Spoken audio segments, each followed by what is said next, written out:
if you're noticing, the acoustics in this room are not good. They're even worse with the new sound system. So if you have to make side comments or something, that being done out in the hallway with the door shut would be ideal. Welcome to do that, but we're just going to make sure that everything that everyone says gets heard. So my name is Lynn Merrill. I'm the chair of the Kingston Planning Board. I declare the April 18th, 2023 meeting of the Kingston Planning Board starting 6:46. We have a number of things on the agenda tonight. We'll get to those, but first I'd like to introduce the members of our board and our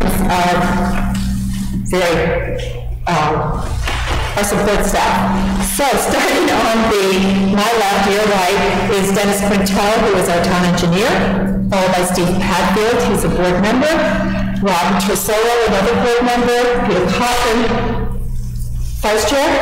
No. Board member. I'm sorry, Robin's vice chair now. Sorry, we elected new officers last meeting. I'm the chair. Robin Carter is our administrative assistant. Chris Batshaw is the selectman's rep. Peter Bakey is a member. Robert DeGay is the vice chair. And Glenn Greenwood is Kingston's town planner. The first order on the agenda tonight is a notice regarding Summit Distributing. They have sent us a letter as of today, which says, on behalf of Summit Distributing LLC, Greenman Pedersen Inc. is hereby requesting a continuance of the public hearing on the site plan for the proposed retail motor fuel outlet for 249 New Hampshire Route 125, currently scheduled for tonight's meeting. The town planner has requested that we seek a special exception from the ZBA for a gas station within the C2 district. Therefore, we request a continuance until a decision can be rendered by the ZBA. Members, how would you like to proceed? Motion? It's until the decision comes from the ZBA. By the applicant is to apply to the ZBA tomorrow. The deadline is tomorrow. Yeah, I was going to say we haven't gotten it yet. So that is their intent. So if you would continue to the next planning board meeting, the ZBA would be met by that. Okay. And the next meeting would be the 17th? Sorry, 16th. The 16th? Okay. We meet on the 11th, which is the deadline. I guess if everything if they've already produced on the materials to get back or something.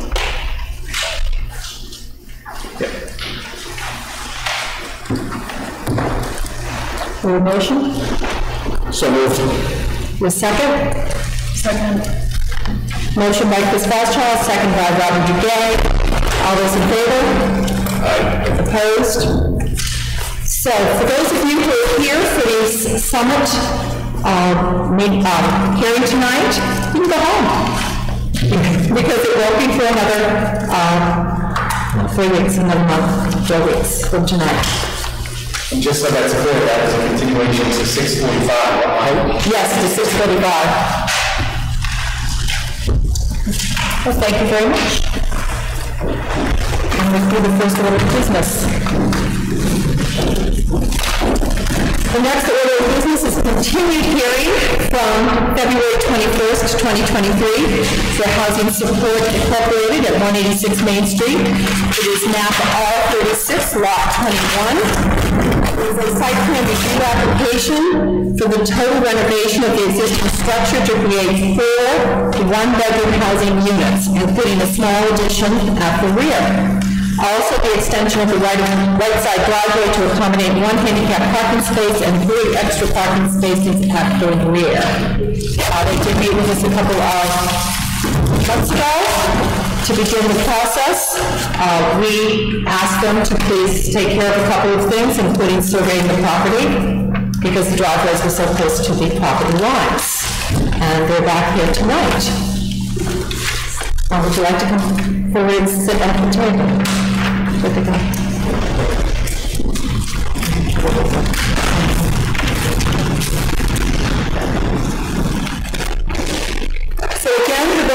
might not have been to a meeting like this before, the process is as such. The applicants come forward with their presentations. When they have completed their presentation, we get comments from our town planner and our town engineer. Then we get comments, brief comments from our various town departments. When that is finished, the planning board will ask its questions, and when that is over, we will have an opportunity for the public to comment. Public comment tonight, because we have 3 hearings and we have a lot of people here, will be limited to 3 minutes per person. And if someone has already said something, please, you don't need to repeat the whole comment. You can just simply say that you agree with what was said. So that being said, would you please introduce yourselves and tell us what you are representing here tonight with Housing Support Incorporated. Welcome back. Thank you. My name is Paula Newcomb. I'm the Executive Director of Housing Support Inc. We're a nonprofit where we provide housing to disabled folks and veterans in several communities nearby. I'd like to introduce. Yeah, I'm having a tough time even here. People in the back don't hear you well. I apologize. Sorry. Excuse me. Out of what? They need to talk into the mic. Okay, you need to right into the mic. My name is Paula Newcomb. I am the Executive Director of Housing Support Inc. We're a nonprofit that provides housing to veterans and other disabled folks in several nearby communities in Merrimack Valley and now hopefully here in Buckingham County. I want to introduce members of my team that are here tonight. Starting at my far left, we have Kevin Bond, our attorney. We have, and maybe I'll just ask everybody to just introduce themselves, probably be better. I'm Bill Hall, Civil Design Consultants. We did the surveying and engineering design on the most recent revision. And I'm Chris Novelli with N3 Architecture, the architect for the project. Did you get this one? Okay. So we are here, and I'm providing a response to what we heard at our last meeting. So we have completed a second survey that has been stamped by New Hampshire Surveyor, and we're also responding to a couple of things that were pointed out at the last meeting, which I think that you will find in the packets, and we're prepared to address any questions that you have.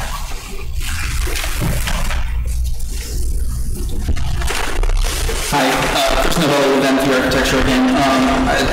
The last hearing there was a few items that were brought up, and the items that were addressed are, as Paul mentioned, the stamp survey, as well as a draining design by a licensed civil engineer.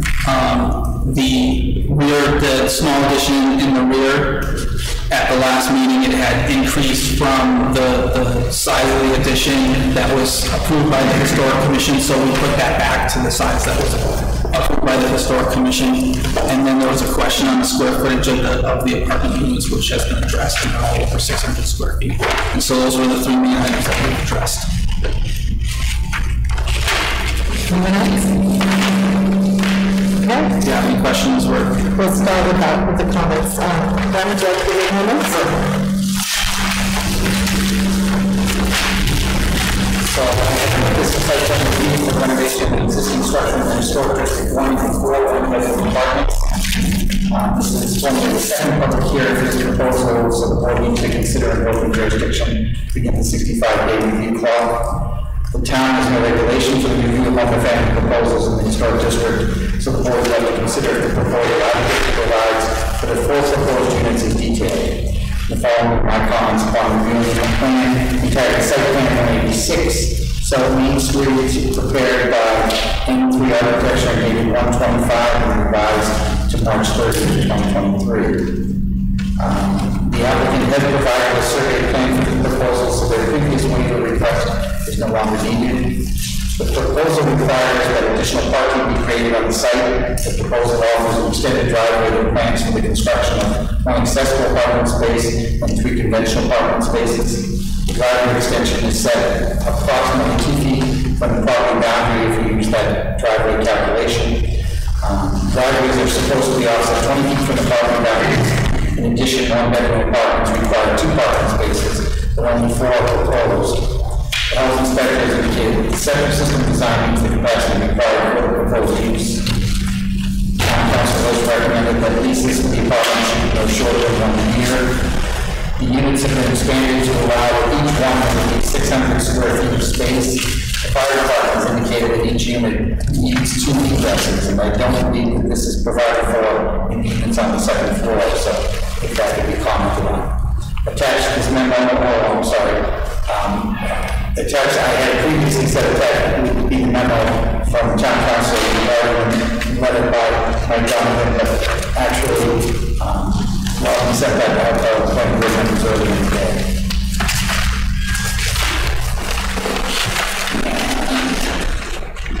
There are no buildings on the site that are needed for snow removal. How will the applicant ensure that the down the driveway that is set up the property boundary by approximately 2 feet, that snow will remain on the applicant's property? And that would be my comments. Thank you. Dennis, did you have any comments? Yes.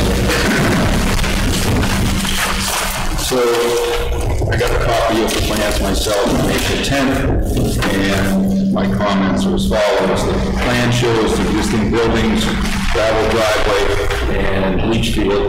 The proposed paved driveway is shown. The plan shows the proposed stormwater detention basin. Calculations of stormwater runoff are provided. The proposed driveways are less than 2 feet from the property line. I cannot believe that there will be no impact to the abutters as a result of standard stormwater removal procedures. I believe abutter approval must be provided and/or easements established. The southerly driveway has no turnaround. All vehicles must back out onto Main Street. I recommend a turnaround be provided. Before the northerly driveway shows a handicap space, signs should be provided and space markings accordingly. Number 5 is the stormwater calculations show a detention basin containing runoff from storm events. From these calculations, it assumes that the basin is empty. There are no outflow calculations below the spillway. Materials and details should be provided for outflow, exfiltration, and/or structures to verify that the basin will not be a retention or a holding basin. 6, this plan to be recorded in the registry of deeds. If so, it will need a surveyor stamp. Article 905 G10, planning board signature block. Is provided. 904.5 G13, all waivers, zoning variances must be noted on the plan. G21, no impervious cover percentage on the lot. 34 is outside lighting should be addressed to comply with Article 302. And 36, survey property lines need to be shown bearings and distances. And those are my comments. Thank you. We have comments from various departments. The code enforcement officer comments as such. 2nd floor needs 2 exit doors for each unit and egress windows in bedrooms. Make sure the 3rd floor are not bedrooms. The rooms on the 3rd floor do not become bedrooms. The fire department says it must comply with the NFPA, comply with the town of Kingston rules and regulations. Note, Article 301, building and lots, attached 301.5, rented apartments. And what they wanted you to hear was that any building to be erected or altered for use as rented apartments shall have a minimum of 2 readily accessible exits, windows excluded from each apartment. If the apartment to be used as a single family shall have a minimum living area of 600 square feet. So it does have the 600 square feet, but they did not note the 2nd egress door for the apartments.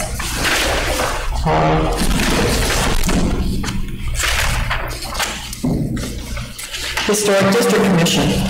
The change from a two-family to 4 apartments means that 8 parking spaces are required. 4 mailboxes need to be placed.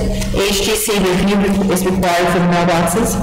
2 apartments are now on the 2nd and 3rd floors with only one egress shown on the plan.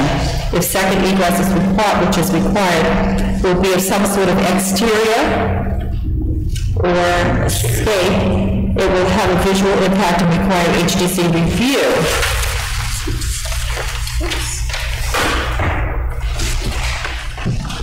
Continue on second page. Yeah, you would need second. Didn't catch that.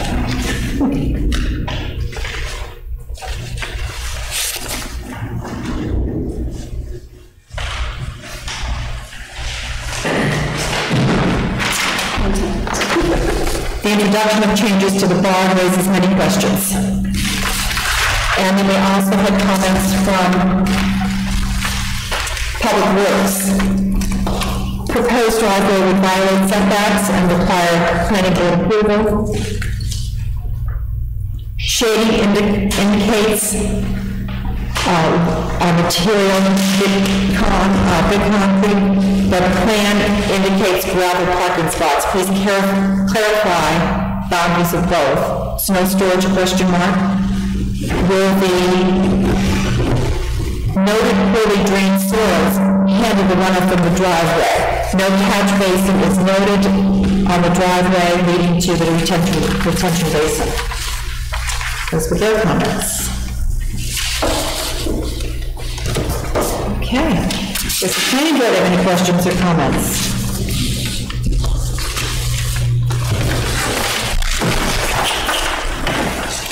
I guess on Dennis's and Glenn's comments, the area, recovery of the covered area, it's not noted on the plans, but it's by us, and it's required for the determination of the abatement from the runoff. So we have that question. Right, okay. Yeah, sure.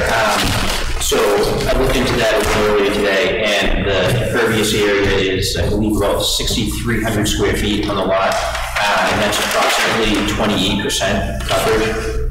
So I believe the bylaw allows up to 35% stormwater treatment, and that's what we're looking to provide with the basin that we have. Right, and then did you want to address the engineer's comments about the exfiltration, and that's basically because of very critical to... Yeah. It's great to have a lake and the lake doesn't go away. Yeah, absolutely. So what we were looking to do in the calculations, we didn't take infiltration into account, just trying to be conservative, taking just the storage of the basin to show that we're storing the volume that we need for that. We do believe that it will infiltrate into the ground, but we haven't done a test to determine what the rate would be. So we just conservatively assumed that there would be 0 for our calculations, and that shows that it doesn't overtop for the 2-year event. We could put some outlet in there, but we're just trying to keep it simple with what's essentially an earth berm that's only about 1.5 feet deep or so.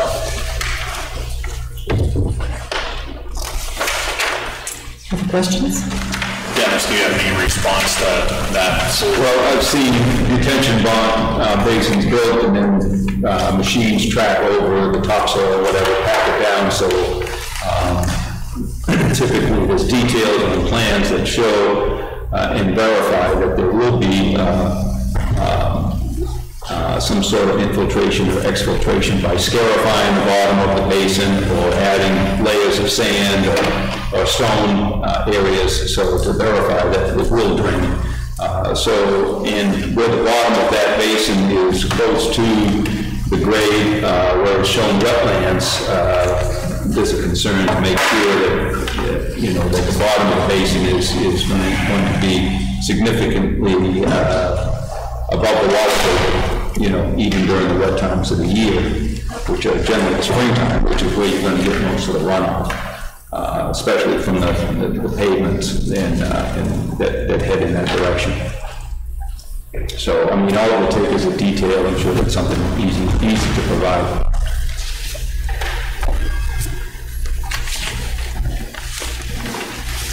Any other questions? How are you addressing the second floor egress? Sure, I'll take that one. Second floor, second egress. So right now, the bathrooms are shown in that addition in the rear, and I think that there's an opportunity to provide egress there. It was noted by several people. Not necessarily sure what the planning board meeting is the appropriate place to discuss building code issues. That would be handled with the building inspector. And obviously, the building inspector wouldn't approve anything that can be building code, and we would obviously understand that if we changed anything on the exterior, we would need to go back to historic. So we obviously would want to avoid that. So I'll look to see if I can place the egress there in that addition.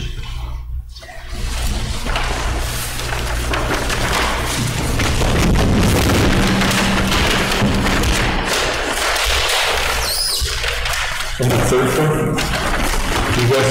The third floor is part of the second floor. Just down the stairs and out 2 miles left in the second floor. The windows in the second floor bedrooms are meet code for egress? Yeah. I believe the egress size is 20 by 24, 20 by 27. I don't have that.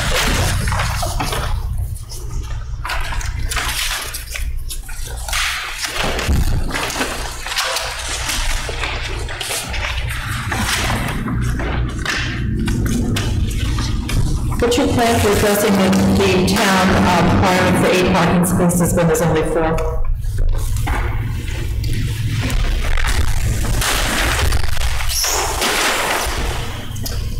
So we don't believe that there's a need for 8 parking spaces. We have 4 one-bedroom units that will be occupied by one individual.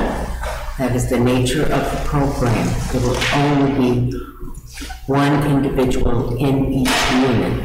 And in fact, my experience tells me when operating like programs elsewhere, that a significant, at least 50% of the veterans that we serve who are older do not drive.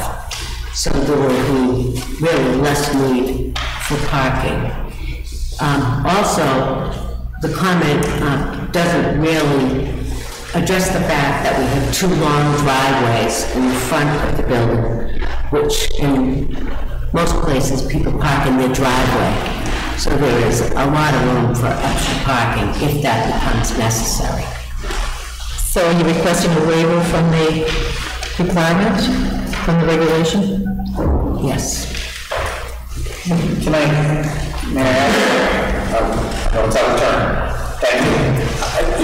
Is the requirement of the program, or do you somehow limit those apartments to 1 person?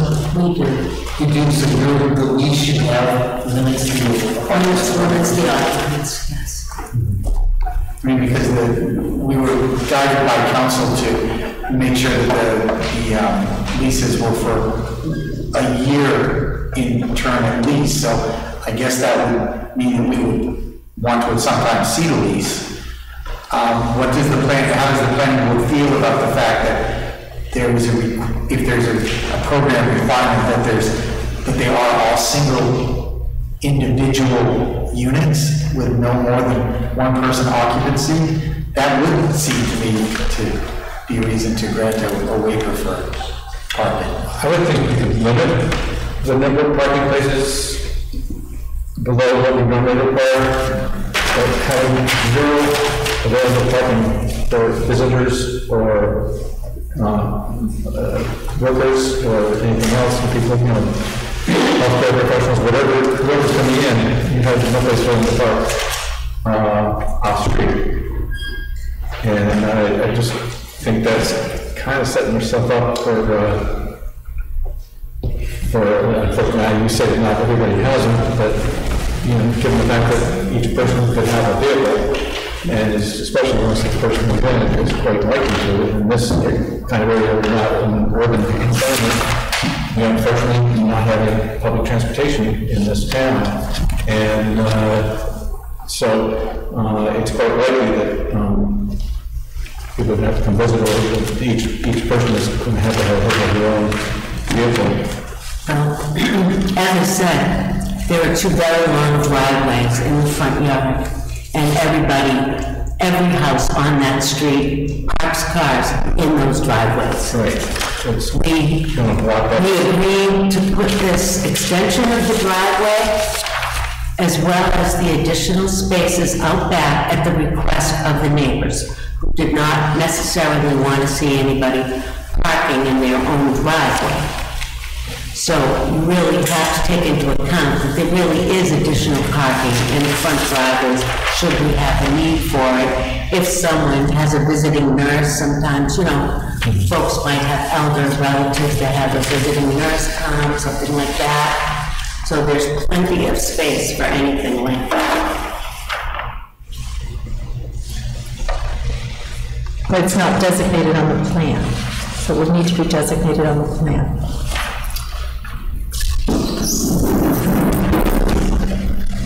If I may come up, yeah, I think just looking at the plan, there is the lower existing driveway. We could certainly, I mean, there is space there. We could certainly designate some area for temporary parking, visitor parking. There is no permanent parking there, so it isn't going to conflict with any of the residents. I'd be happy to do that. I mean, to Paul's point, there is space there. We understand the need to show it on the plan to prove that, and we're happy to do that in some form. But we'd still be looking for certainly a waiver from the aid. Given the program, we don't believe it's necessary, and it's just going to add more paving, which I don't think anyone wants. If actually I can speak. I did want to also speak to the driveway, to Mr. Quintel's comments, and about getting neighbor approval. I would note that this is an existing driveway that's been extended, but it is largely where it has been historically. We don't believe that neighbor approval is warranted or permissible. We will happily work with the neighbors, but we know that there is some opposition, and you can't ask an applicant or give a neighbor veto power over an application. We're just looking to make sure that there are no conditions put in that would give the neighbors the ability to reject this plan. We would be seeking a waiver for that as well, and we think it's reasonable considering it was a request of the neighbors to put it in as largely existing. And we can talk about landscaping or things like that would add some additional protections. But again, this is largely a pre-existing drive. There's really no other place to reasonably put it. The driveways went a certain distance, but they ended before the building began. So therefore you didn't have the narrow passageway beside the buildings to get to the back. And the narrow passageway is more of a concern because it would perhaps have snow getting onto the neighbor's land, which we do not allow. So is there any way, do you have fencing, do you have anything in mind for keeping that snow on this property? Yeah, that's a fair statement. We'd be happy to make arrangements. We can't push the snow on the neighbor's property anyway. So I don't know, Chris, if you guys have discussed that. Well, I'll hand it off to Chris. I haven't been a part of any discussions for a fence, but it's something we can consider. Just to note, the southern driveway has not been lengthened. That driveway that's shown is the length that it is now. I mean, I don't know what to say about the distance of the proposed driveway from the property line. It was we're trying to accommodate requests. There's no other place to put that driveway extension to locate that parking in the back. I'm sure that you know, something, I don't know if a fence, I don't want to necessarily state for Paula that, yeah, we're going to put in a fence, but you know, I'll let her speak if she wants to. I will say that the driveway is a complicated issue that I've brought up to the town before. The town does not have its own individual definition of what a driveway is. And actually to find one at the state, you have to do a lot of digging. And the only time I could ever find a definition from the state by what a driveway is it defines the point of entry to the property through the right-of-way, regardless of its configuration once it enters through the right-of-way. So my opinion is in this state where the existing driveways where they enter through the town's right-of-way, if they were already existing, so I don't think there's an issue with the extension of the property, even in being in close proximity to the property line. That would require a waiver since the town fails to define a driveway, and it's very difficult to find a definition from the state. But I do have the concerns about the snow removal, because that would absolutely be an issue that would have to be addressed. We don't want to be coming back once it's a problem. We want to make sure it's mitigated beforehand. Any other questions from the planning board?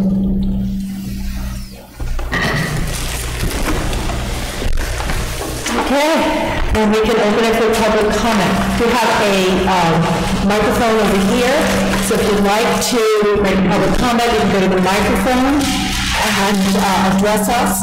You have 3 minutes per person, please. Yes?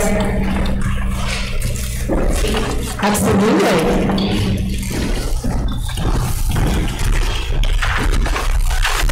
So you need to introduce yourself. You have to say who you're representing and where you live. Susan Prescott. I live at 50 Little River Road, and the chair of the Historic District Commission. I don't really have comments. I only have 2 questions.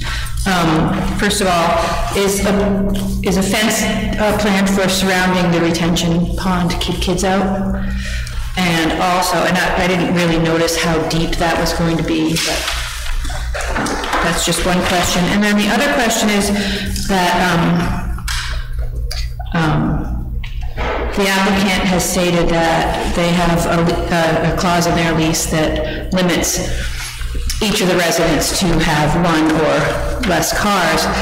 If the property is sold on and there are just 4 apartments there now with no clauses, or maybe the next owner of the building will have to also have a clause in their lease, but potentially we're going to approve a 4-unit apartment building that doesn't have 8 spots for potential future apartment dwellers. So, does that make sense? Mm-hmm. Okay, thanks. That's all. Thank you, Susan. Any other comments?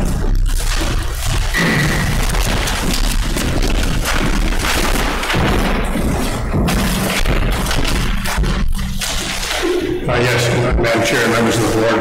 I'm Attorney Michael Donovan. I represent, as you know from the last meeting, the 3 abutters to this project, Scott and Madam Willett, Virginia and Bob Morris, and Jeff and Julie Roby. And it's going to be difficult to deal with your 3-minute warning, which is no longer really appropriate because your big item disappeared. But I will try to stick to 3 minutes. I have a memorandum, and I also have a list of all of the deficiencies in this plan that do not comply with your regulations, and I've cited the specific sections of your regulations that are not complied with, and Mr. Greenwood and Mr. Quintel have touched on some of those, but not all of those. And let me, if you may, I'll pass out my memorandum and then continue my spiel here. Thank you.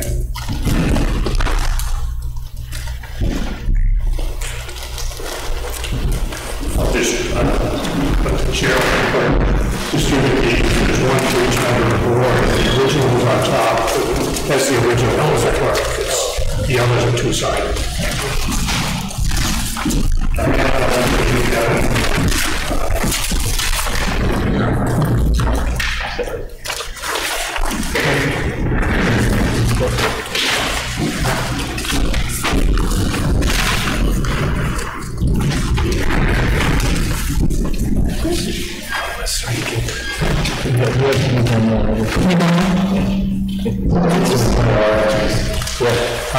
Did the client, did the one for, yeah, end up in that pile too?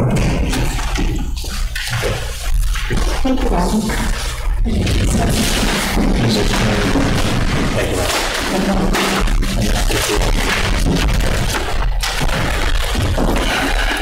That's the same thing, so if you want to pass it on to the applicant.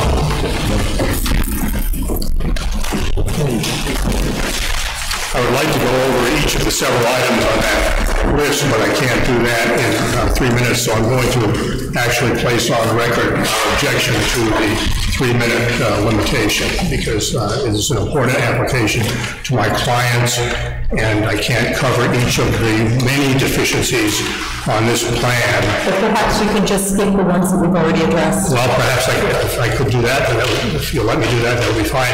But I want to begin by saying that our request is that you not accept jurisdiction over this application and that you deny it and take it off your agenda until all of the deficiencies on the plan have been met and all of the other approvals that are required have been met. One of the principal other approvals is the approval of the HDC. Your town attorney has revised her opinion and advised members of the HDC and of this board that the impact of the change in use requires approval by the HDC. So it's got to go back to the HDC for that reason.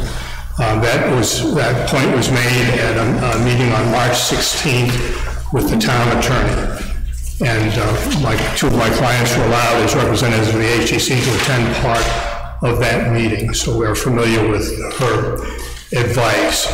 Secondly, there are going to be changes to the exterior from the site plan, which was approved. The exterior improvements were approved by the HDC some time ago. There are changes to those plans which have to go back to the HDC. There are also going to have to be changes to the exterior of the building to deal with the second exit requirements, which you simply cannot ignore. They're important life safety code requirements. So it's unfair to my clients and to this board to continue to traipse out here month after month when this process of getting these other approvals is going to take some time. If you deny it, if you do not accept jurisdiction, formally vote that tonight, then they're not prejudiced from correcting the plans if they can, getting these additional approvals and coming back here. And that is really the fair thing for you to do. I'll now touch on some of the other important points that Mr. Quintel and Mr. Green did not touch upon. And my clients wanted me to emphasize that we're here in opposition to this application, not, as I said on February 21st, not because we're opposed to veterans housing. I told you that I myself am a veteran, and I would not ever represent clients who are opposed to veterans housing. We're here because this is an inappropriate overcrowding of a small lot with a change of use that's going to set a terrible precedent and in the historic district and have a terrible impact on the abutting properties. That is why we are opposed to this application. Going to the list and again trying to move along quickly here, you have some procedural requirements. You have a good set of regulations. You just need to follow. For example, you require a preliminary application. I don't know what this is, but this is not apparently a preliminary application. Multifamily, this is in the Aquifer Protection A district, which requires 15%, limits coverage, impermeable coverage to 15%. It's already been established and admitted by the applicant that they have not met that requirement. Your regs require a $5,000 engineering fee. We ask is that we pay. Soils data is not depicted as part of the drainage study. That's required in 3 different places in your regulations. By the Wetlands Conservation District, because there are wetlands on this property, by the stormwater management regulations for a design of a facility like this, and also by your site plan regulations. There's no soils data presented at all. The existing and proposed lot coverage is not shown.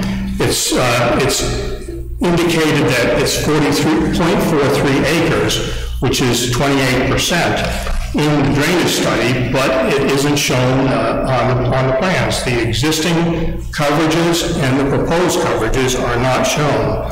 Solid waste disposal facilities are required by your regulations. Dumpsters, screening of dumpsters, that's not provided on this plan. And I think the fact that the parking, which Mr. Greenwood has recommended, which needs to be more spaces, and the need for regulation for dumpsters as required by regulations, they can't fit on the site, which shows why this small site is too crowded to be converted to a 4-family apartment. Snow storage areas are not shown. We've discussed that to some extent. There are some other minor things. The parking maneuvering requirement of 24 feet behind those parking spaces is not met. That's a very explicit, express regulation in your site plan review regulations. There's enough room to back out of those parking spaces. I think there's 10 or 12 feet provided, but 24 feet is required. The drainage, the driveway will be draining into the adjacent properties, into my client's properties. The easement that has been required, that Mr. Baum says you can't require, you certainly can. What your regs say is that if it's going to drain on private property, increase drainage on private property, that can't happen without an easement from the adjacent properties. That's the easement. There's nothing wrong with requiring that easement.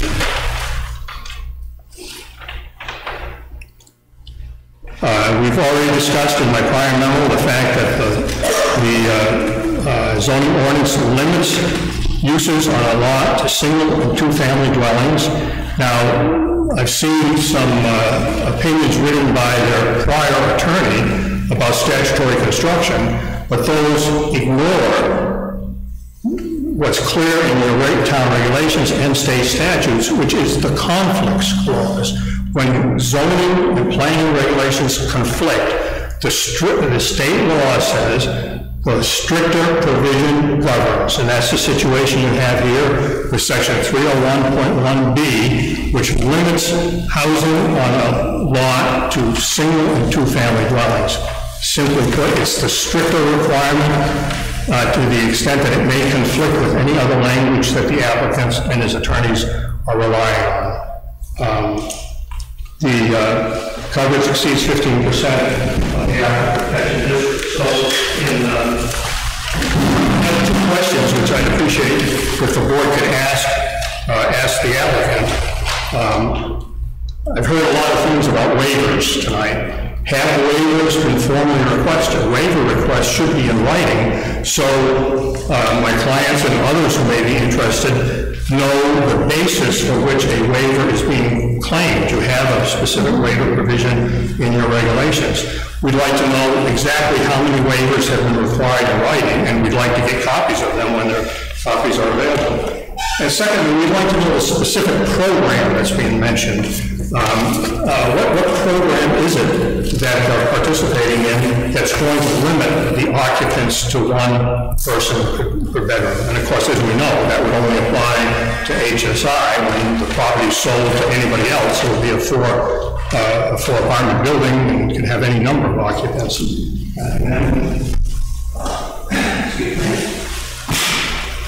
So winding up, again, we'll ask you to not accept jurisdiction, deny it without prejudice until all these things are addressed, which are going to take some time. Those HDC approvals, which one way or the other, whatever the HDC decides, is going to get appealed to the ZBA, which is the final authority on Historic District Commission decisions. That's going to take some time. It shouldn't sit on your agenda for all that time.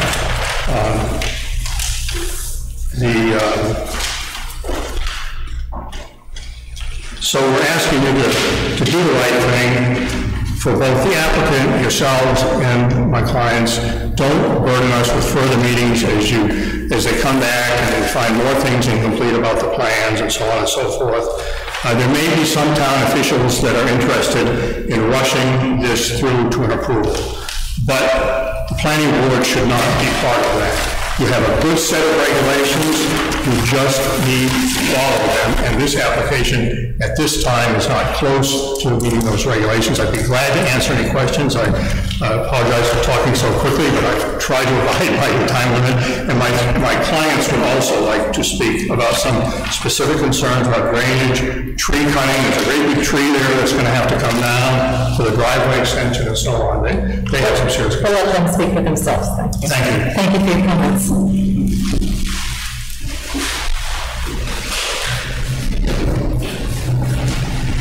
And if you give Mr. Baum a rebuttal, I'd like to have a last shot at rebutting anything he says. That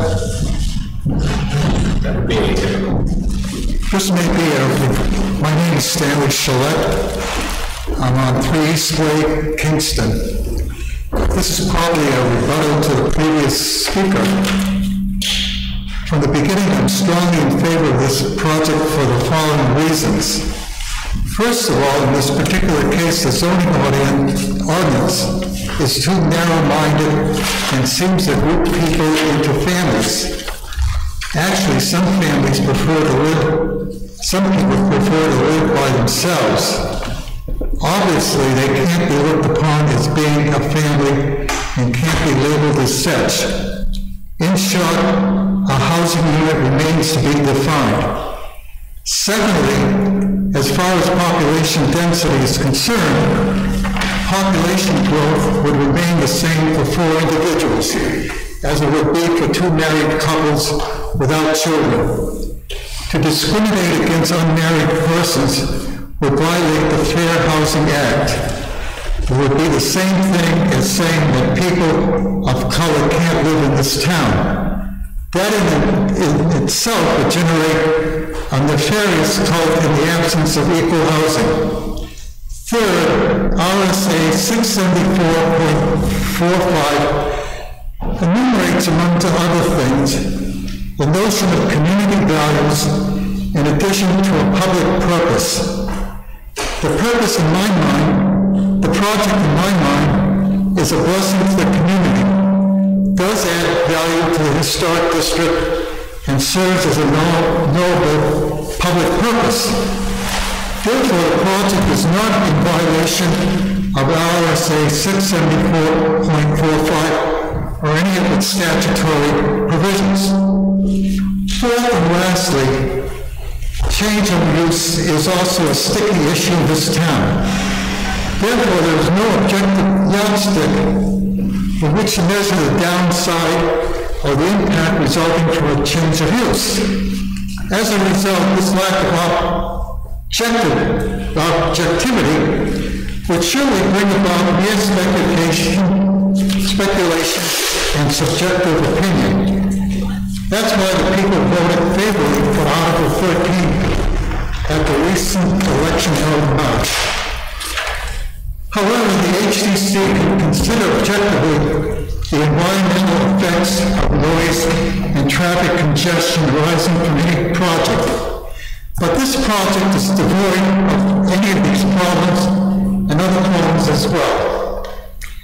For these reasons alone, I stand firmly in favor of the proposed project and sincerely hope that the planning board will look upon it with favor. Thank you, and again, looking forward to your affirmative vote. Stanley Shillette, Kingston. And I'd like to put this into the record, if I may.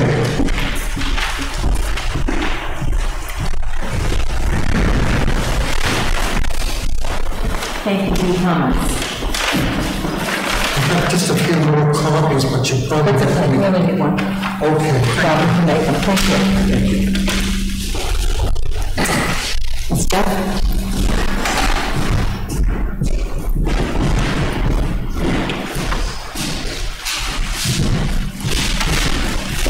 Evening.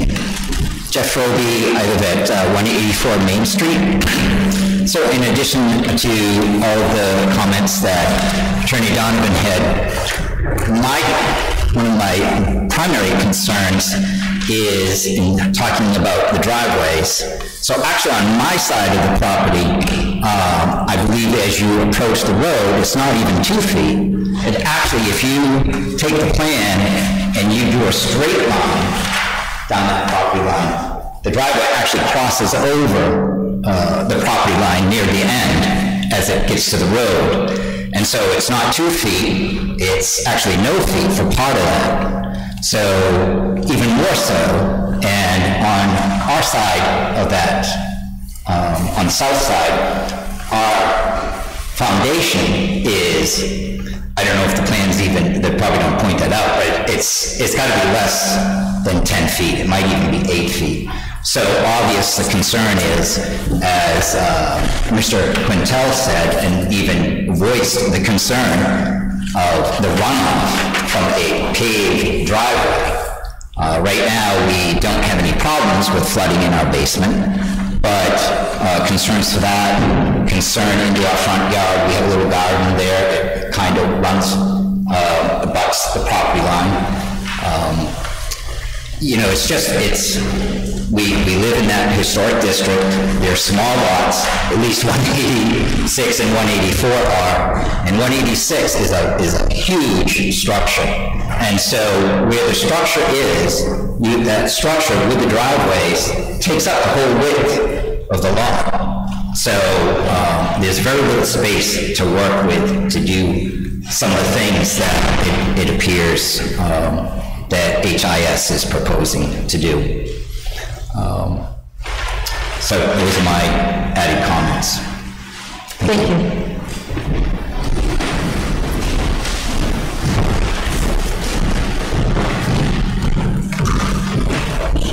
My name is Scott Willett. I'm at 186 Main Street. 189 Main Street.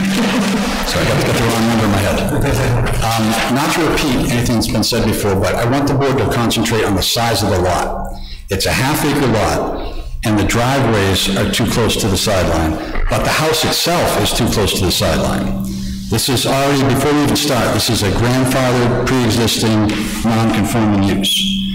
And Buggers and I have talked about the parking issues and the lighting issues because we have firsthand experience.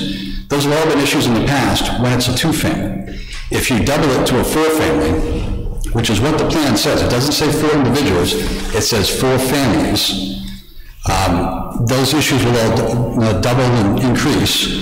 And as soon as they increase, there's going to be cars, there's going to be parking, they're just going to find a way, and then it turns into an enforcement issue.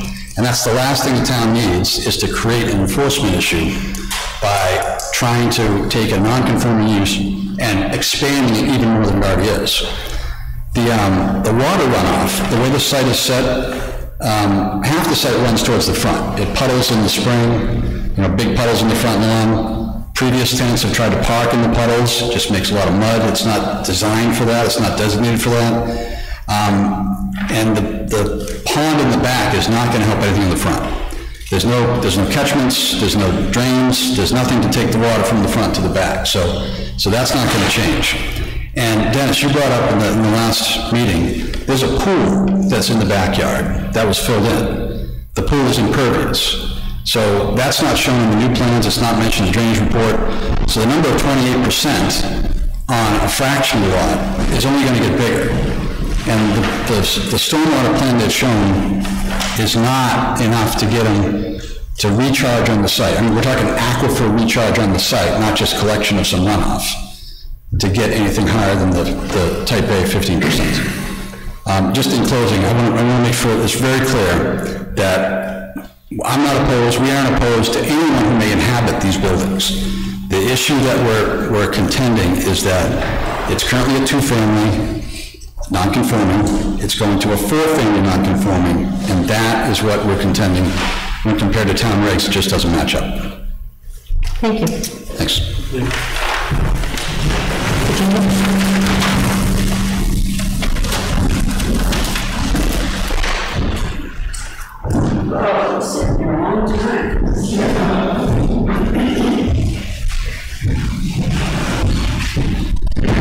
Virginia Morris at 188 Main Street. I'm the abutter to the north. First, very briefly about the wetlands. This area is very wet, and I think there was some mention about a need for soil types to be on the map, and I think that would be very important because our garden is very happy in the drought because it's all clay soil and it holds the water well, but in the spring we can't plant until into June, so it's a very wet place. We have the ducks are swimming in the pond right now. In October we can mow that. It does drain and dry, but in the spring, excuse me, it floods all the way into our garden. The water there at the back of the property flows towards Greenwood Pond.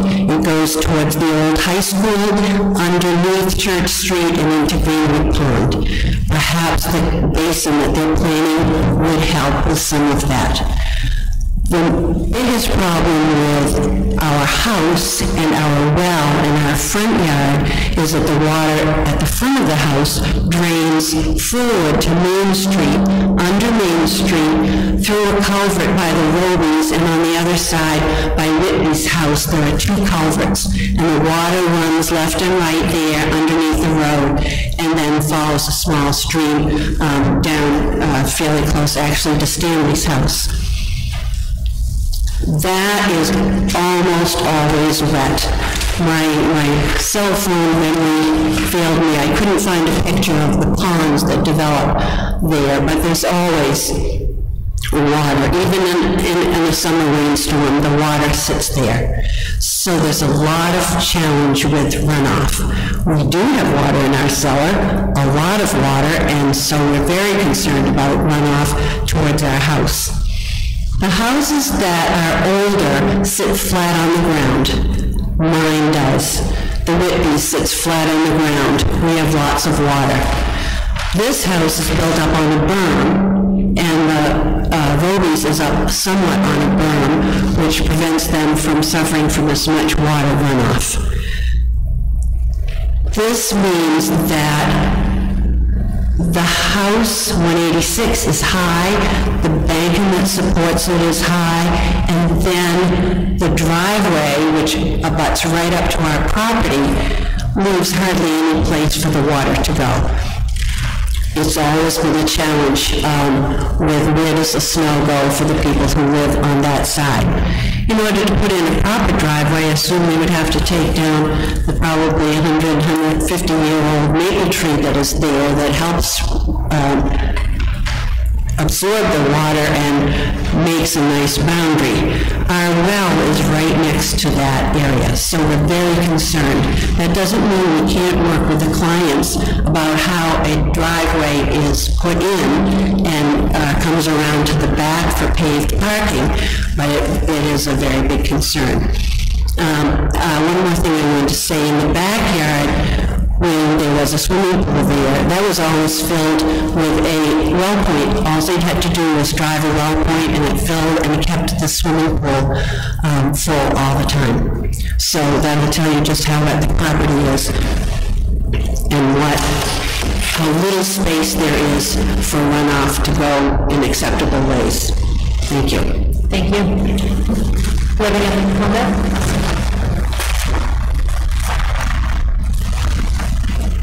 Sure, last chance. Okay, we'll be closing public comment and we'll return to the meeting. May I speak to the rebut on some of the comments that were made? Yes, you may. Thank you. Just briefly, with respect to primarily comments, we're just seeing this now during the meeting, so we'd like the opportunity to address them. What I have board, I do disagree with some. In the first instance, and this came up as two comments, when we would ask that this board take jurisdiction tonight. As this board, I'm sure is aware, the standard for jurisdiction is that there is sufficient information for you to consider the application. It doesn't mean that more information can't be submitted. And we have come once, addressed concerns, brought more information. We think it's certainly sufficient, and I didn't hear any comments from the town planner or engineer that would suggest otherwise. Certainly they raised issues that we can address and will. But there is enough to take jurisdiction. And again, I would ask that this application be treated like any other, and like this board typically treats applications. With regard to the waivers, we were certainly happy to put together waivers. We've discussed some, and typically those are things we would discuss with the board and get your concerns, but we're happy to put them in writing and formalize them. But my understanding from our discussion is it would be potentially the driveway and parking. With respect to the drainage, I want to just bring this back. This is a modest, we're talking about a modest addition within the interior of the building. There is not a significant amount of additional building. We also are, because this is undersite plan review, which for two units will not be required, we are addressing the drainage. So I understand the concerns, and I don't want to diminish the neighbors' concerns at all. But just to remind them and the board that these are going to be addressed, and because we're going through this process, that's part of the process to address them. And it was a benefit over what would happen otherwise. With respect to future owners and the parking, this board can put in a condition that would apply. We are happy to provide, we can provide a copy of the lease if necessary with proper redactions, things like land, personal information, but that would be something that could easily be applied. And if a future owner came in and they wanted to change it, they'd be back to this board, and there would be more consideration and discussion. With respect to aquifer protection, what Attorney Donovan leaves out is it does speak to 15%, but as our engineer mentioned, in Zone A, that can be increased by up to 35%, and in Zone B, up to 60%, providing we show stormwater management, which was requested and provided. I take some issue with the comment that it's unfair to the board and the neighbors to continue this after month. It is clear that at least some of the neighbors and Attorney Donovan is looking to send this back to HDC. What is unfair to everyone, this board and the applicant, is to have us go to HDC, come back here to make minor changes, have to go back to HDC. And that's the path they're suggesting. It is typical to go to HDC first, come to this for minor, de minimis changes. Typically don't require HDC review. It may be determined at the end of the site plan review that further HDC review is needed. That would typically be something done by the code enforcement officer or the planner to make the determination whether the changes go to that threshold. That may occur, but I don't think we can say that they would, and I want to avoid the hamster wheel of going to HDC, coming back, going to HDC, which is what I see happening. I also have significant concern about the statement that the HDC approvals will be appealed to the ZBA. There are existing approvals that the appeal period has passed, so that suggests that Attorney Donovan and his clients are going to appeal anything that goes back to the HDC. That's in fact the plan, is to send these required changes, send it to the HDC and appeal it. It is unfair to the applicant to put that burden on them. It is the board's obligation, and it is only fair to provide this applicant with a path forward, and to see that path through. All of these issues can be dealt with through waivers or conditions if necessary. I think that is it. The only thing I would say, I know Chair Donovan did ask to rebut. Typically, the applicant gets a chance to address other comments, and that is it. I think it's unfair to this board and what you have on your agenda tonight to go back and forth. I'm a lawyer. I'm happy to keep talking all night, but none of us want that.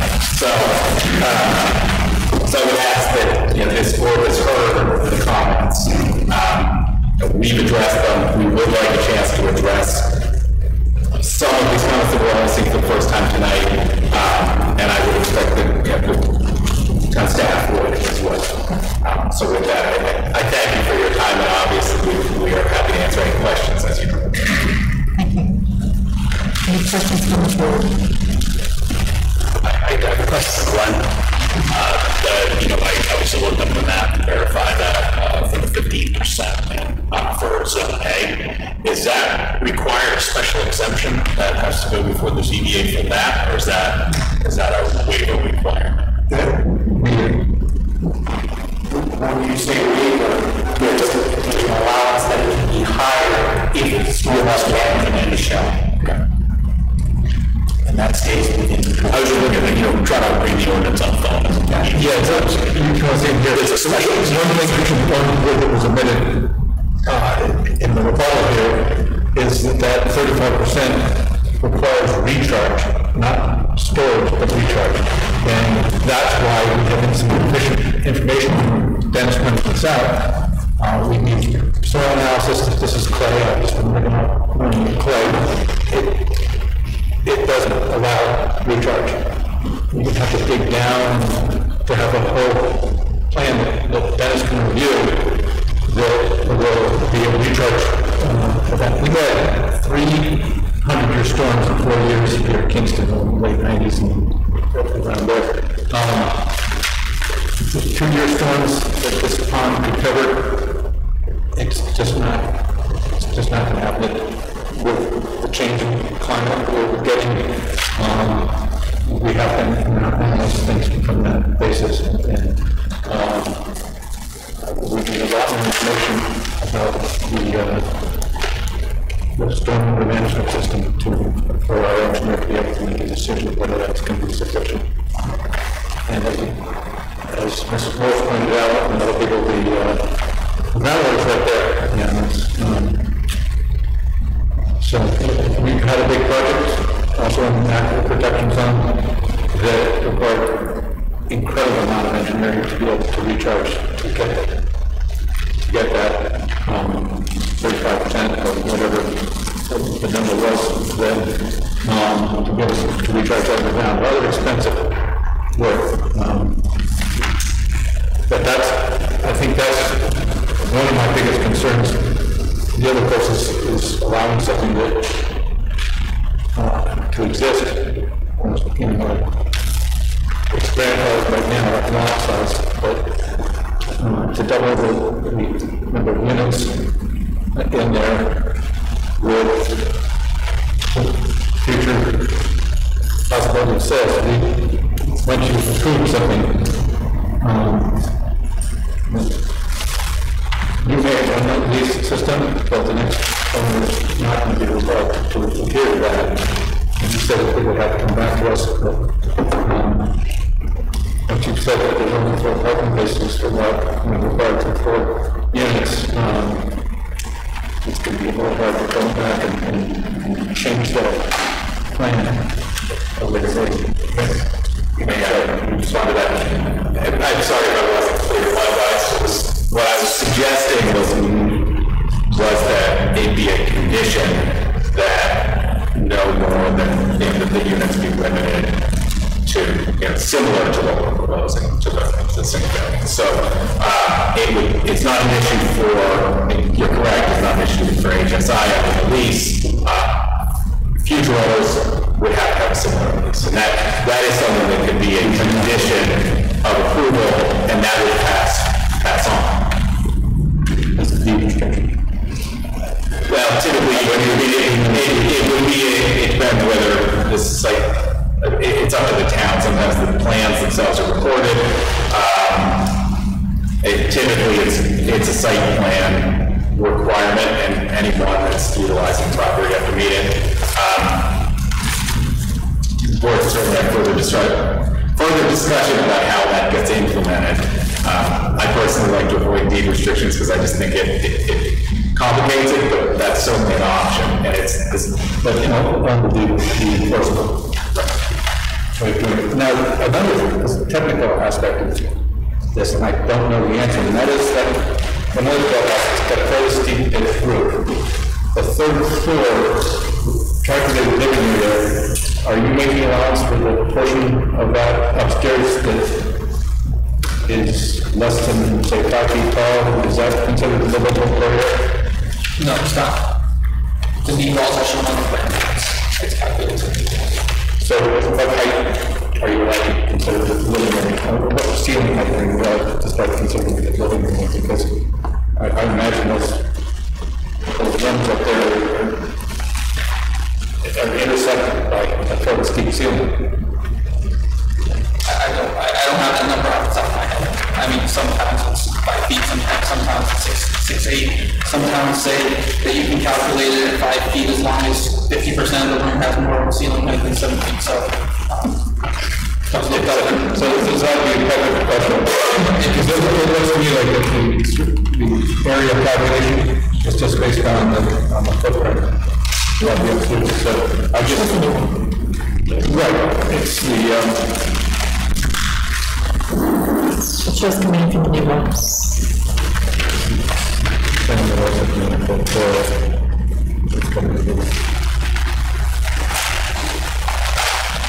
that was 3 feet 7 inches from the new. But you don't know the height of the ceiling, like the knee wall? Just Kingston every 1 feet 5 and you want. That's what I'm not showing the height of the living area. Can you say that something 4 foot? I'm asking if you have a requirement for that. Well, I'm asking him. I'm asking you, you don't. Well, I don't know. I'm asking. And I think Glenn might, if you guys are person to ask, is when you calculate the living area, if you haven't considered that,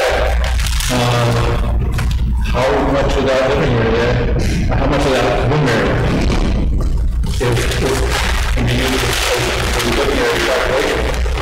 Most of the people like that, right? Most of the people like that. What the town does is 50%. If you have no dormer, it's 50%. If you have a shed dormer on one side, it's 75%.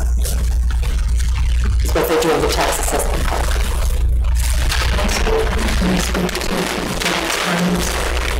So again, I'm Paula. Can you speak up a little bit, Paula, or get closer to mine? Sorry. First of all, I just want to point down that the third floor is not converted attic space. It's existing bedrooms, and it has been existing bedrooms since 1850. The existing building is 2 3-bedroom units. And so with respect to your comments about, and others I think have also mentioned, the increase in density from 2 units to 4 units, I do feel like I have to point out that we're talking about 4 individuals as opposed to who would live in a unit that had 3 bedrooms. So minimum 3, lots of families have more than 1 child in a bedroom. So I'm saying it should be pointed out that this would be far less density than what exists today. Thank you. Any other further questions? I do, just Glenn, I wasn't one of the select board members that was invited to attend the meeting with town council regarding the use being remanded back to HDC, where you were at that meeting, correct? What is your interpretation of town council's decision or advice, guidance of whether or not that needs to be remanded back to HDC?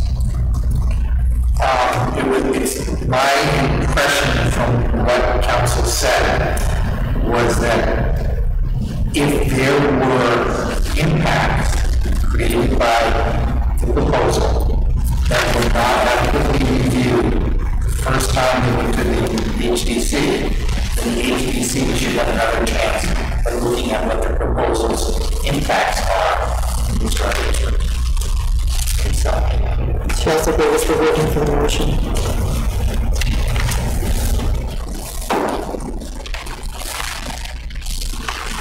Any other questions? How would you like to proceed? I guess, Glenn, when I go back to you again, we have dealt with plans with far longer, essentially punch lists of things that need to be addressed, not necessarily meaning that do you feel this plan is complete enough to invoke jurisdiction? And by invoking jurisdiction, that obviously doesn't mean that it's a highway to approval. It means that there's enough that we can start diving further into this, because I do believe, there may be issues that I believe may need to go back to HDC for approval, but I think it would be fair to HDC and the applicant that all those issues go together. If we were able to make a determination as a board, if they're able to respond to all the comments that came here tonight and then come back and then possibly at the next meeting, that's when the board can determine, okay, this is the right pathway, these things need to go back, these are the waivers that are before us. Do you feel that this is complete enough to invoke jurisdiction to continue the process of going through this? I do. That was just the issue with the HEC or zoning for driveways as well. We would do what we do here. Okay. And then when we have it, it was.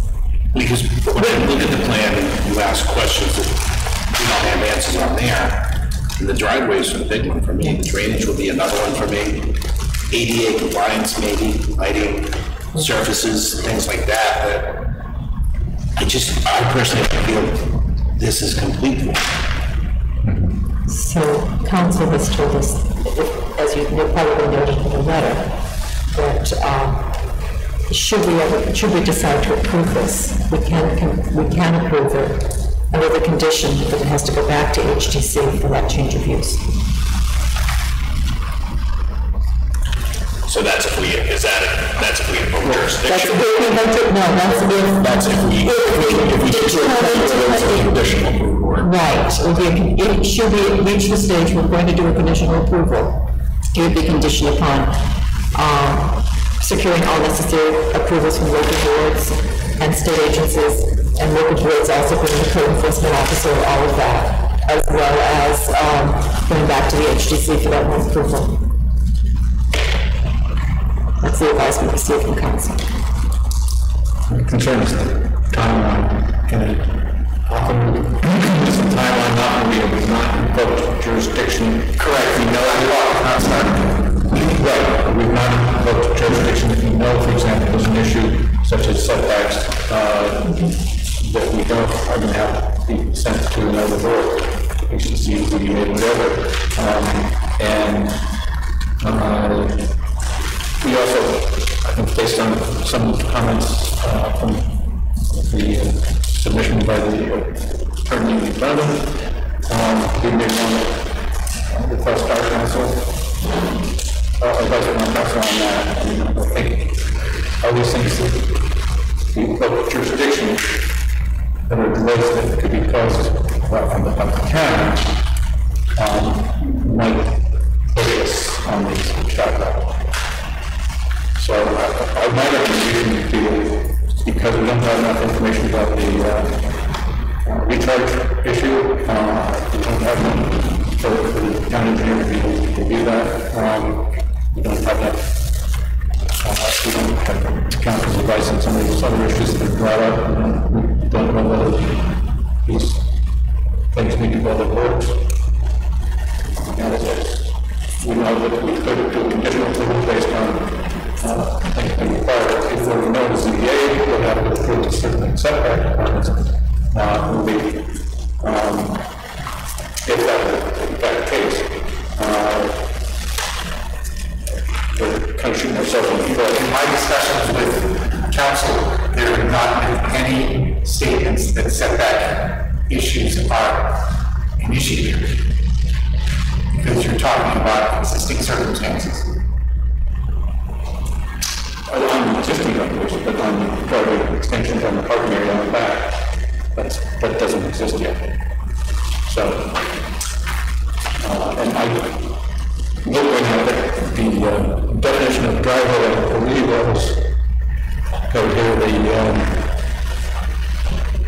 says if plain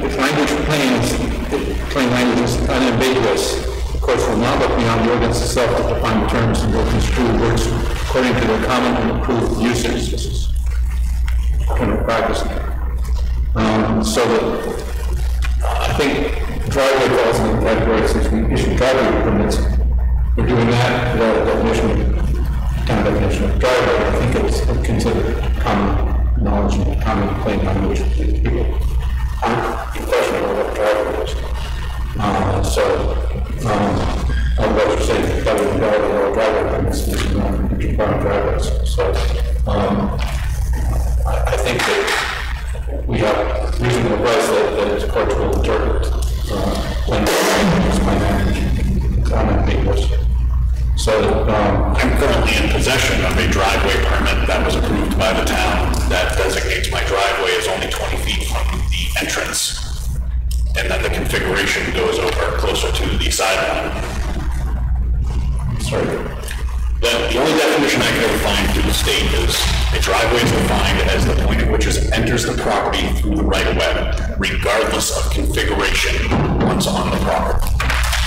So I have an approved driveway permit in my own possession that indicates that it meets the setback requirement on the 20-foot right-of-way, or the town's right-of-way, and then the configuration of the driveway moves to the left. Similar to the property we approved on Exeter Road. Correct. So, any further comments? Any questions? How would you like to move forward?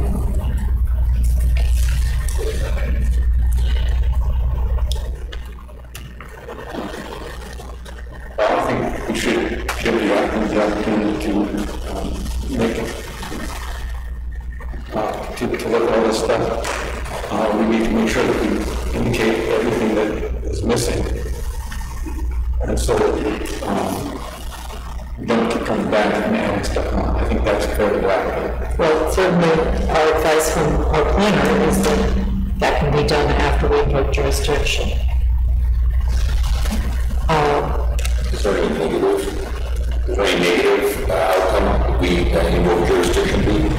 Yes, if we request an extension, our witnesses should be either denied within that 60-day period, or the applicant has to give us an extension. If we create something that is going to cause them to, if they don't have information to us, such as last survey or whatever, and that puts the burden on the applicant. That gives them 60 days to get all this stuff done. There is a potential downside because the clock, if we cause the delay, they do not have to assent to the extension. They can force a decision by us, which could work in their favor, it could work negatively if we don't think everything has been accomplished at that point. We've had plans that have gone to extensive lengths, but it's usually a request of extension by the applicant, which we've been very generous in granting them even for lengthy exceptions. As the select board representative, I would kind of defer and let the board make the motion of which way they want to go with this as to whether or not to invoke jurisdiction. I will vote on it, but I'll let the full-time board members here kind of decide the way they want this to go. How do we feel about sidewalk? I didn't hear that question. You didn't hear the question because I didn't give you a I said, how do we feel about a sidewalk? Sidewalk. To get out and walk across. I mean, I'm still failing to see the issue if you invoke jurisdiction, and the worst case scenario is that at the end of 65 days, if you're still not satisfied, and the applicant doesn't grant you a waiver or an extension, you simply make your decision. If you're unhappy, you don't have the information that you're required, then you deny it. And I will say, I cannot recall a time in the 8 years I've sat on this board that I have gone against the planner's recommendation about invoking jurisdiction.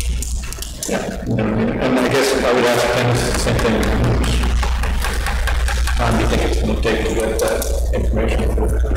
Like, not up to me, I'm not doing the plan. If you get it, and so it all depends on getting the information to review. So, if I get it ahead of time and I have the time to review it, I will. I mean, it all depends on how quickly they do the work. It isn't just the drainage, which is a big issue, there's all the other factors that come into play. So there's one other item that we need to discuss tonight before we can go through jurisdiction, and that is the fact that the applicant has asked that the planning board waive the $5,000 fee to $250. I think that's a little low, just based on knowing that it's going to take to do this. So they should do the analysis of the drainage system.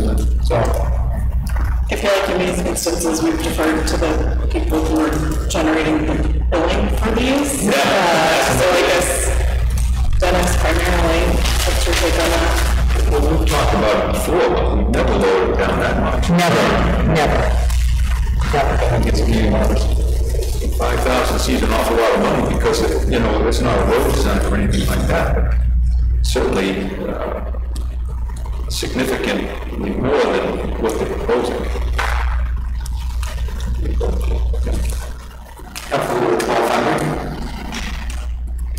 I don't have a problem with whatever you determine because the billing, you have to go back and forth with billing and it winds up being more than that, they have to pay it anyways. Whatever you decide, I think it's reasonable. Well, so we have to invoke jurisdiction to bring that way. Or can that be done? No, we've done that before without it's going on the beacon system. because it's an application. And that's the only thing that we have, the submittal requirement, so deal with it ahead of time. That's the only way to we have investment. Yes, I would think, would you agree that 2,000 might be cover building yours? I'm comfortable with 2,000 cover both. And that's based on the information that was just given us, that one of our previous ones that we lowered on, the $1,200 was not enough. And it was a project not anywhere near as vast as this. So I guess we just need to keep an eye on it and see if it's, but requiring more reviews to take those reviews. Let us know, and we can do it like another box and see if we can. All give us monthly report, so we're made aware of what that balance is. So we need a motion. Make a motion to lower from $5,000 to $2,000. I'll second that. Any further discussion? Seeing none, all those in favor? Aye.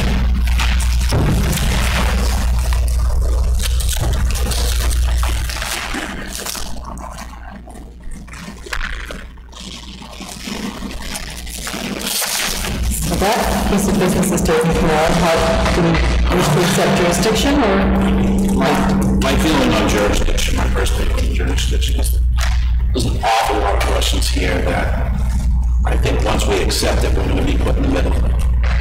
And I'm personally just not comfortable being there with this situation. As far as HDC drainage and a lot of other things that I think may come into play here between now and 65 days. It just puts us in the middle of everybody else.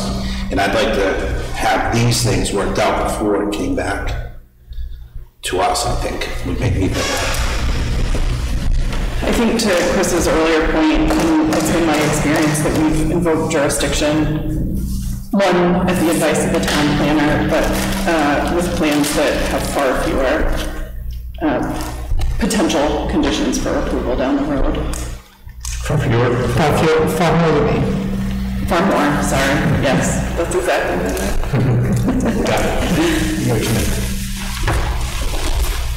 Well, nobody's making a motion. I'll make a motion that we invoke jurisdiction on the proposal by Housing Support Inc. at 186 Main Street, tax map R34, lot 21. Do we have a second? I'll second. Okay. Any further discussion? Seeing none, all those in favor? Aye. Opposed? Okay.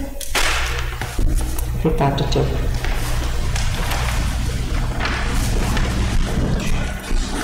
Where do we go from here? Well, we have to make the calendar for the method, with all their decisions and items addressed. You ready next month? What's the like on as possible? Okay. House condition. When, summarize all that for us, and if you can, or should we? I can put together a list of things that have been spoken to at this meeting. And I can also forward along Attorney Donovan's comments to town council. Yes, that would be great. Because I think somebody said that earlier. Yeah, I think, I'm just asking about for tonight, right now, before we leave the room, or even tomorrow, that they have some kind of list that... Well, I can do a punch list, but it won't happen before Thursday. Right, okay. So... Are you comfortable with what we talked about tonight and knowing what you... Okay.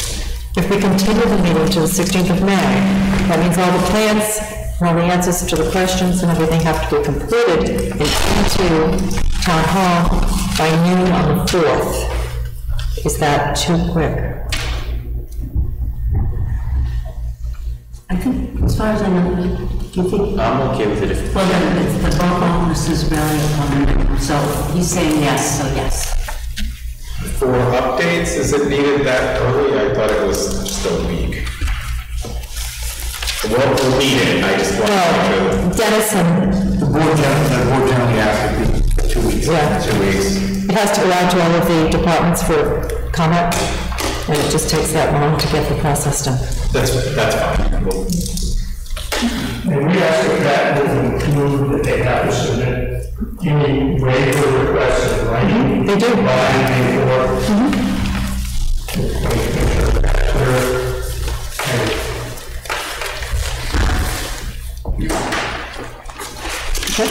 I don't know about you, but I really don't want to do that driveway. I never did. We'd really like to see it gone. It's really unnecessary. Look at everything that it's created. All the expense. I don't even need to probably even tell you the expense that it's created for us to try and please our neighbors. We don't feel that it's necessary for such a small project, honestly. We will proceed because I guess it's the path we're on, but I'm just telling you honestly how we feel. We feel like it's unnecessary. I don't even know what the construction cost of that is going to be because I'm afraid to even ask. But it's going to be extensive. And again, we only did it because our neighbors asked. And we have plenty of long driveways on both sides in the front that could accommodate the 4 vehicles. So, anyways, we'll probably have to go forward now because we already have it on paper. I'm just wanting you to know how I feel about it. So. I'd just be curious to give the direction, move the driveway. Move the driveway? Yeah, to add the extension, when you had the parking in the front. Yeah, it seems like to me, by looking at this application, most of our conversation has been about this driveway. That's most of the expense. So now that you're going to do that, we're adding all this everybody in the audience here that doesn't really care for the driveway set, well, they're the ones that ask you to do it to get the vehicles out of the front yard. So it seems like to me, the applicant is trying to work with the neighbors, but now that she's doing that, the neighbors don't want the driveway. So I'm just a little confused with this, personally. I'm confused also. So, I think the point that they made in their discussion was, that the neighbors have made, is that by increasing the requirements, parking requirements,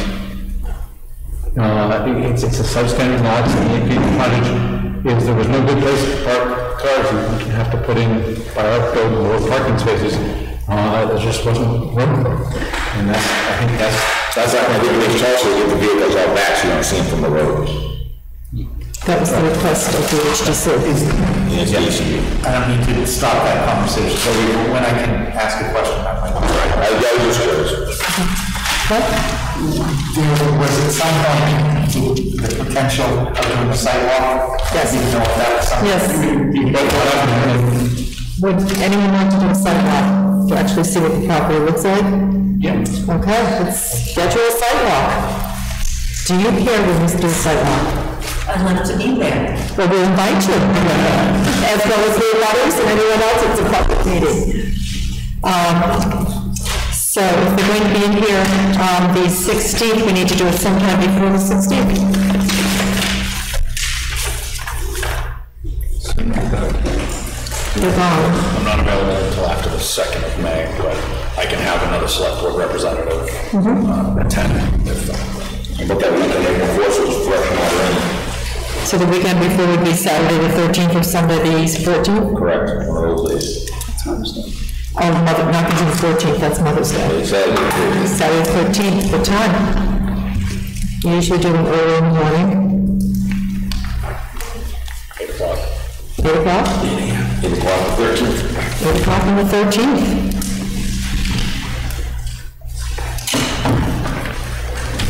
Because we may have more after that. And that is for the site. So for the members of the public that are here, the sidewalk is a formal planning board meeting where we actually meet at the site. We have the plans in front of us, we walk the site, we ask the applicant to show us where everything is going to be and get a chance to actually see what the property looks like. Sometimes things look a little different when you're on the property than it does when you're looking at it on paper. And it is a public meeting, and the public is welcome to be here. Where do we park? On the street.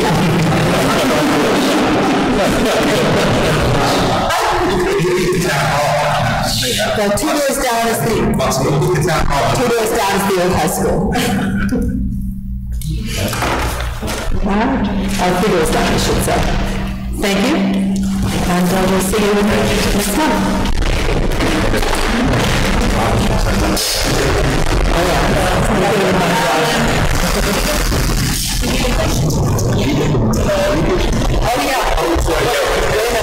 We need a motion to continue. Make a motion that we continue the public hearing on May 16th with plans due to town office before midnight on the 4th. All those in favor? Oh, second.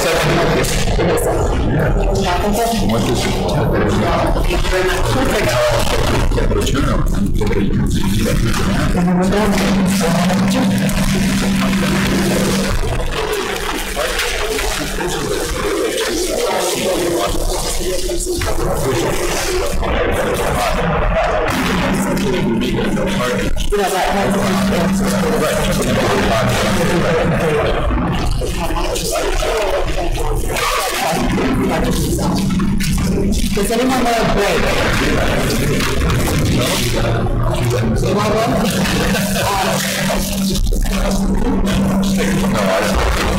We're going to take a 5-minute break, and we'll be back shortly. Adam, 5-minute break?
Because what?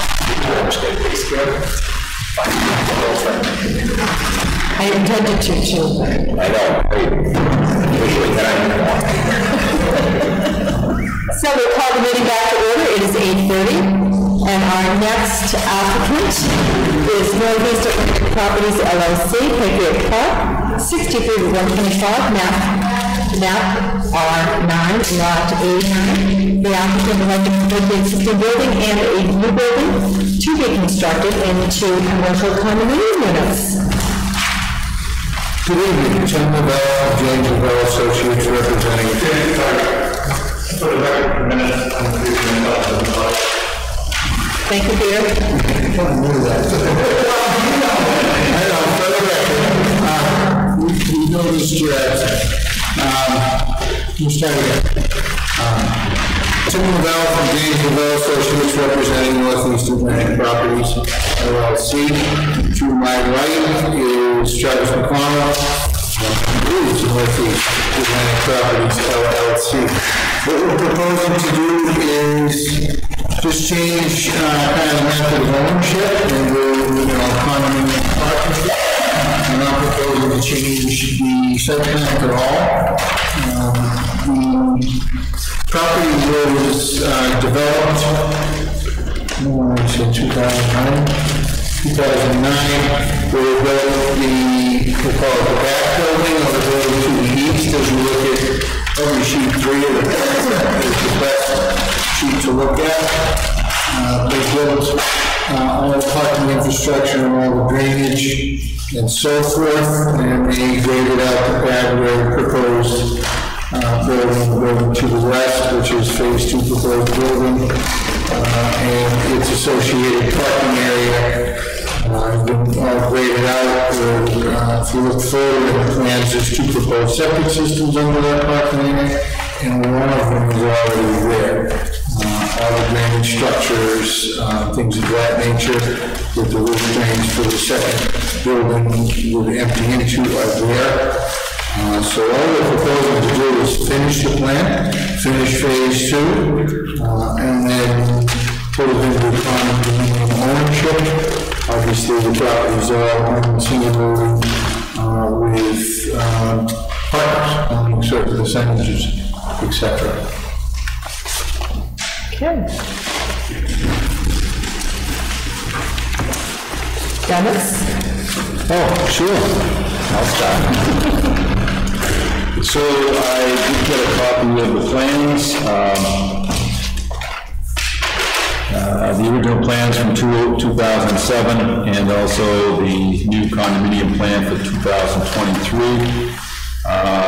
The original engineering review of the 2007 plan was done before I became the town engineer, so I have never reviewed those. I never reviewed those original plans. I don't know much about the original plans and what was done to get approval at that point in time.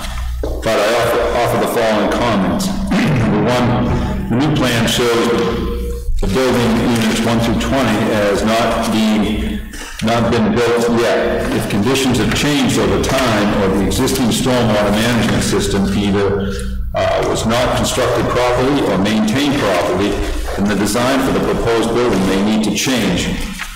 Number 2, I believe a more accurate existing conditions plan be provided for review to compare with the original approved plan.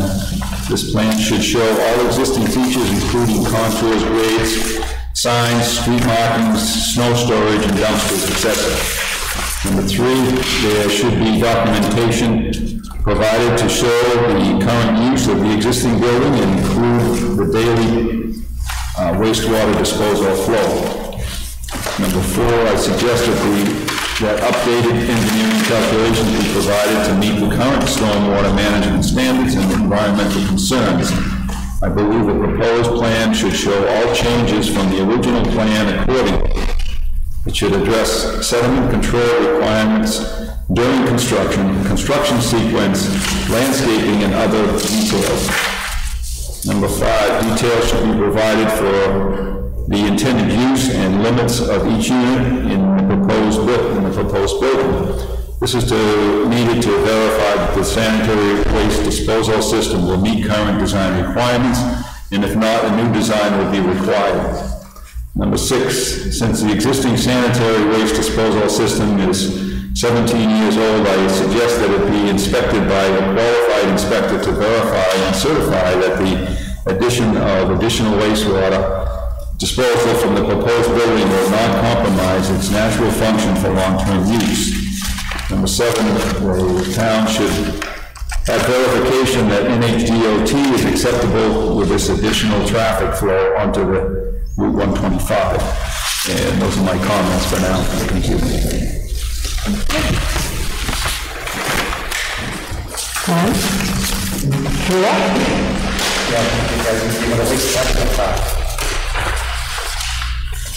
So I have this is a site plan application for commercial condominiums. This is the first public hearing to convert the existing structure condominiums and build a second approved building as condominiums as well. There's a request to use the engineering fee from $5,000 to $1,000 that the board needs to act upon. The board should consider a motion to revoke jurisdiction within the 65-day clock to act upon the application. There's also a letter from the abutter, P. Kaufman, regarding checking the approved site plan for potential inadequacies. The condo doc should be sent to council for review. From the perspective of the condo plans that have been submitted, it's common for these plans to make clear what facilities on site are in common and which are owned by individual property owners. The plan should be amended to show this information. What I'm saying here is that usually when we see condo plans, the individual units will have some sort of common area or something, and then everything else we show as common area that's owned in one, whatever breakdown of units is the eventual fee. And so I'm just wondering if that information is going to be shown at some point. Will the applicant submit revised NHDOT driveway permits and alteration of terrain permits in conjunction with building such a building since so much time has passed? Does the board wish to do a site walk of this property to assess any things that need to be added to the site as a result of the original approval? And those are my comments. This is a bit odd in that there were condominium plans recorded a few months ago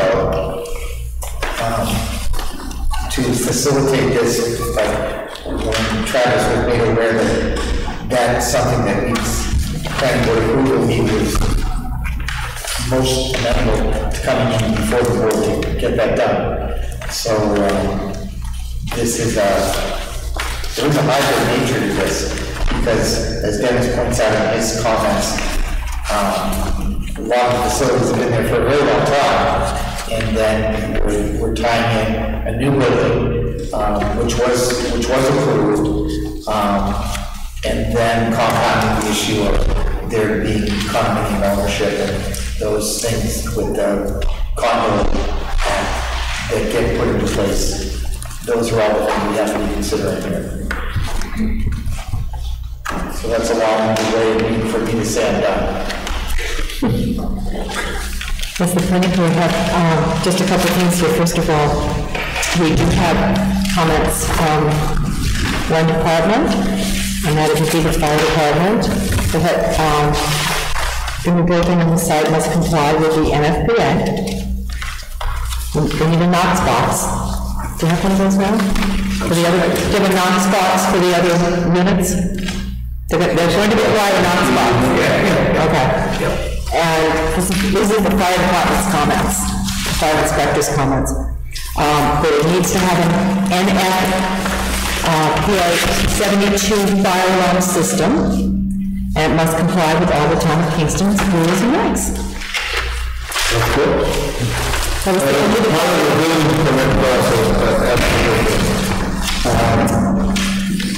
I'd like to speak to a couple of the comments that both Dennis and well, wait a minute. Hold on.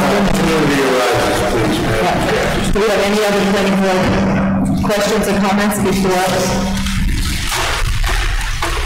Okay, seeing none, go ahead, Tim. First, NHDOT permit, we're not changing anything from the original permit. It's existing building, proposed second stage building, always accounted for in the original proposal. Uses are all the same, nothing has changed there, so we would not to update the permit, existing driveway permit for the purposes. Disposal systems, although not a bad idea, looking at the 17-year-old system, we're not proposing to tie the second building into that system. However, we are proposing to pave over it. So I like Dennis's idea that we are to inspect it, but we wouldn't have to inspect it for additional flow. The flow for the existing septic system wouldn't change. I think if you look on sheet 4, you'll see there's two septic systems under the proposed parking lot, which is to the west of the proposed.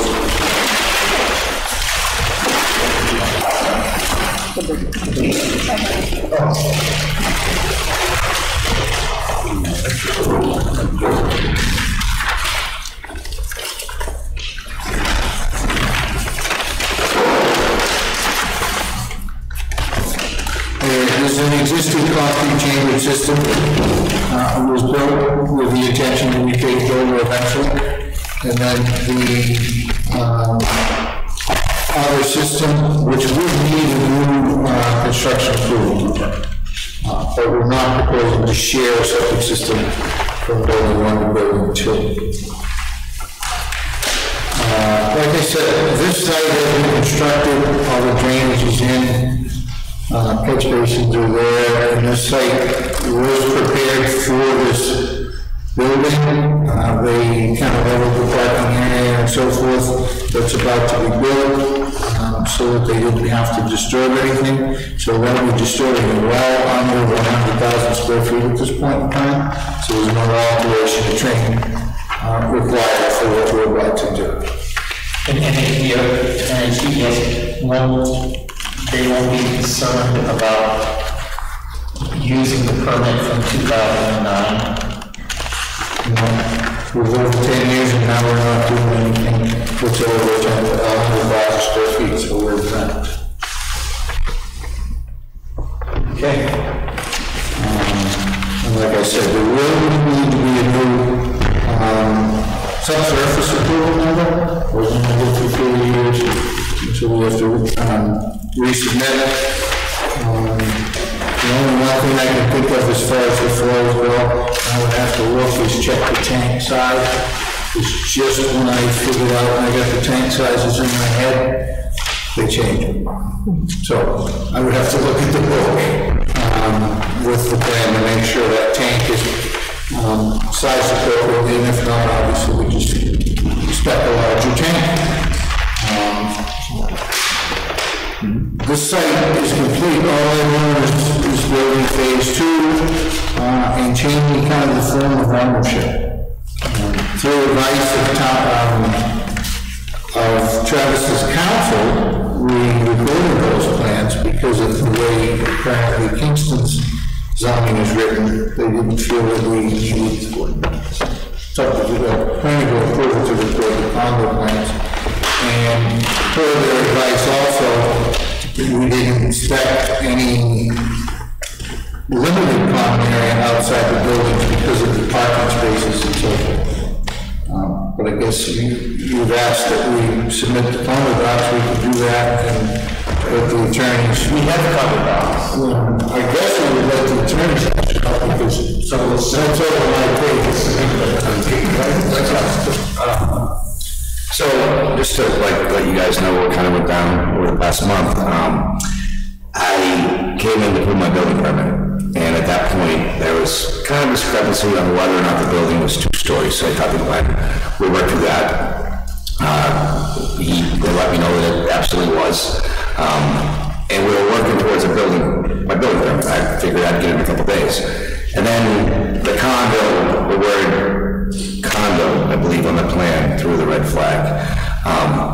It it had said condo in the plan, I would have just get my building permit and move forward. So the issues that with all the respect you brought up, wouldn't have been issues, you know.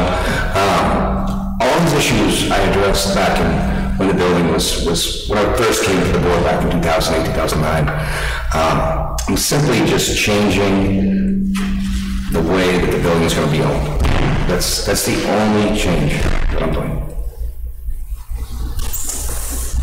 Any other questions from the planning board? Here, before we open for public comment, we did receive one letter from the abutters, dated April 13th, subject to butter comments from Northeast Atlantic Properties LLC, April 18th hearing. We have no objection to the proposed conversion to condominium units at the subject property. We would like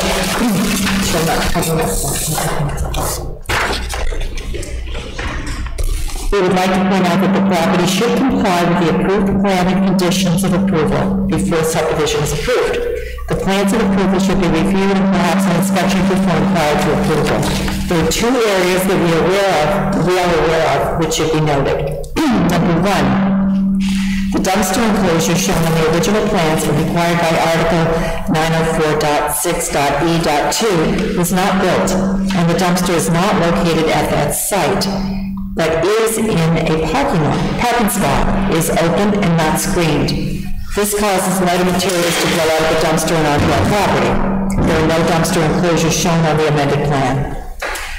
Two, the landscaping plan for the buffer zone was never fully executed or maintained. This means that there is almost no visual screening between our residential zone rural residential property and this commercial property. Respectfully submitted, Peter Coffin, for Peter and Eleanor Coffin at 11 Newton Junction, North Kingston, New Hampshire. How do we address